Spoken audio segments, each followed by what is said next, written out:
Okay? So Unit 2 concerns how did the framers create the Constitution, and question 2 reads, what were the major differences between the Federalists and Anti-federalists? And as part of that question, bullet 1 reads, how did the arguments of the Federalists and Anti-federalists reflect their points of view regarding natural rights, republicanism, and powers of the states? And why are the Federalist and Anti-federalist debates still relevant today? There are several key differences between the Federalists and Anti-federalists. However, the most prominent difference between the Federalists and Anti-federalists is that the Federalists believe that the federal government should be above all the states' governments in order to create a centralized power, while the Anti-federalists prefer the states to be equal partners in a loose confederacy. They also reflect several different points of view regarding republicanism, natural rights, and the powers of the states. The Anti-federalists argue that the national government was too far removed from the average citizens to meet their concerns. Many of their ideals fell in classical republicanism, one of which is that a representative government can only work in a small community of citizens with similar interests and belief. They believed that a large diverse state or nation could not sustain a republic. However, the Federalists believed that such a nation that contained a vast, diverse population would be protected by the fact that it would develop many different factions and that none would be able to command a majority.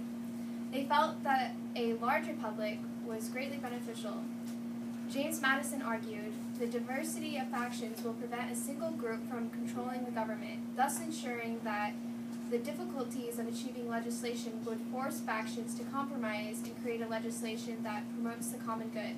In this way, the idea of classical republicanism could still work even in a nation as geographically vast and culturally and economically diverse as the United States.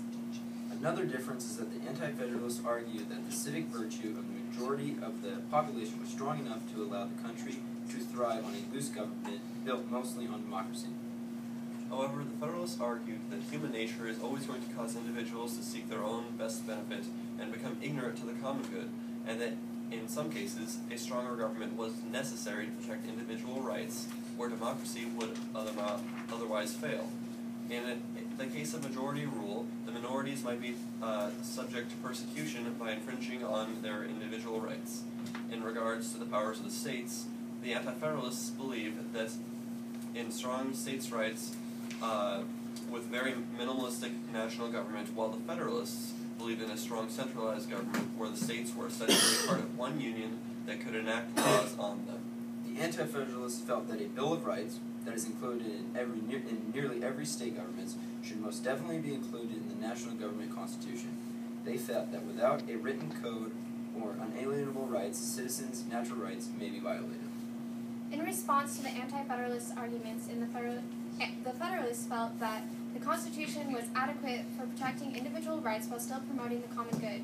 They argued that the complicated system of representation, separation of powers, checks and balances, and federalism protected the rights and welfare of everyone. They argued that the representation of different interests in the government will protect basic rights, and that the branches of the national government had a good distribution of power to keep everything at bay. They also claimed that the Bill of Rights is unnecessary in a nation with popular sovereignty, and that by adding it to the Constitution, it would simply imply that the national government had powers that the Constitution did not give it. Anti-federalists argued that the national government was given too much power and control.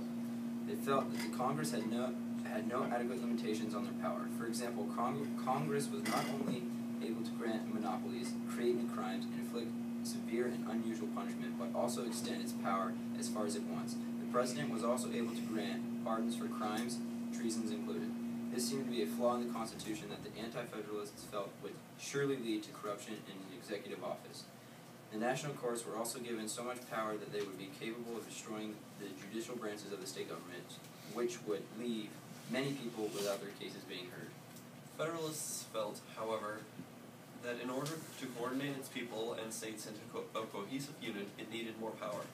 The Federalists also felt that in the issue of the justice system, if each state were to act completely on their own, there would be inconsistencies with their rulings.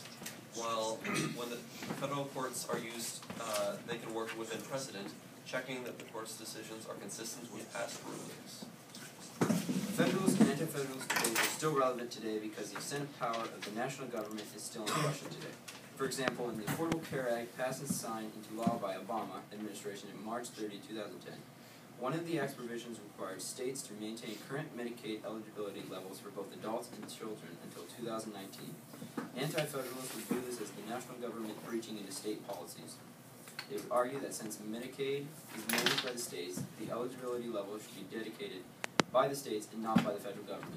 Other examples include issues of states attempting to legalize marijuana and gay marriage.